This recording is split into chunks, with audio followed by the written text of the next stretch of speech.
ಇವತ್ತು ಎಲ್ಲಿಗೆ ಹೊರಟಿದ್ದೀವಿ ನಾನು ಆದಿ. ಫುಲ್ಲು ಮಳೆಯಲ್ಲಿ ಚಂಡಿ ಆಗಿದ್ವಿ. ಇವಾಗ ಮೂಡಿಗೆರೆ ಸಿದ್ಧಾರ್ಥ ಭವನದಲ್ಲಿದ್ದೀವಿ. ಎಲ್ಲಿಗೆ ಹೊರಟಿದ್ದೀವಿ ಅಂತ ಆಮೇಲೆ ಹೇಳ್ತೀನಿ ನೋಡಿ, ಮುಂದೆ ವಿಡಿಯೋದಲ್ಲಿ.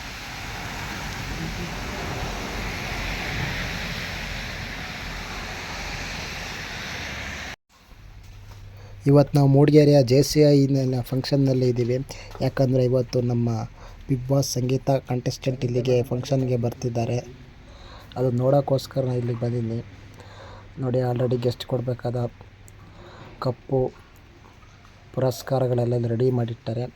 ಅವ್ರು ಬರಲಿ ಅಂತ ಆಗ್ಲಿಂದ ಬಂದು ವೆಯ್ಟ್ ಮಾಡ್ತಿದ್ವಿ. ಒಬ್ಬರು ಇನ್ನೂ ಬಂದಿಲ್ಲ. ನಾವೇ ಮೊದಲನೇ ಗೆಸ್ಟ್ ಅನಿಸುತ್ತೆ. ಫೈನಲಿ ಫ್ಯಾಮಿಲಿ ಫಂಕ್ಷನ್ ಅಂತ ಗೊತ್ತಾಗಿತ್ತು. ಅವರ ಫ್ಯಾಮಿಲಿಯೆಲ್ಲ ಬರ್ತಾಯಿದ್ರು. ಸಂಗೀತ ಅವರಿಗೋಸ್ಕರ ನಾವು ವೆಯ್ಟ್ ಮಾಡ್ತಾನೇ ಇದ್ದೆ. ಎಲ್ಲ ಫ್ಯಾಮಿಲಿ ಮಕ್ಕಳು ಡ್ಯಾನ್ಸ್ ಎಲ್ಲ ಪರ್ಫಾರ್ಮೆನ್ಸ್ ಎಲ್ಲ ಇತ್ತು. ಇದು ಉದ್ಘಾಟನೆಗೆ ಚೀಫ್ ಗೆಸ್ಟ್ ಆಗಿ ಸಂಗೀತ ಅವರನ್ನು ಇನ್ವೈಟ್ ಮಾಡಿದ್ದಾರೆ.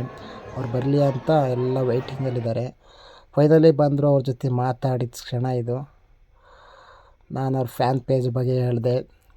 ಅವ್ರು ಥ್ಯಾಂಕ್ ಯು, ಇಷ್ಟೊತ್ತಕ್ಕೆ ವೆಯ್ಟ್ ಮಾಡ್ತಿದ್ದೆ ಮೇಡಮ್ ನಿಮಗೋಸ್ಕರ ಅಂತಲೂ ಹೇಳಿದೆ. ಅವ್ರು ಹೌದಾ ಅಂದರು. ತುಂಬ ಲೇಟಾಗಿ ಬಂದರು ಆ್ಯಕ್ಚುಲಿ ಅವರು. ಅದಕ್ಕೂ ಸಾರಿ ಕೇಳಿದ್ರು.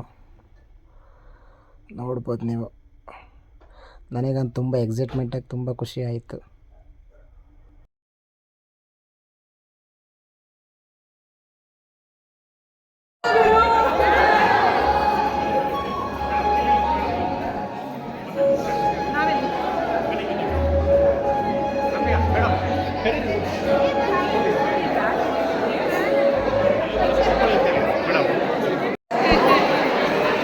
ಈ ಬಹುಮಾನ ವಿತರಣಾ ಕಾರ್ಯಕ್ರಮವನ್ನು ನಡೆಸಿಕೊಡಲಿದ್ದಾರೆ ರೇಖಾ ರವಿಯವರು.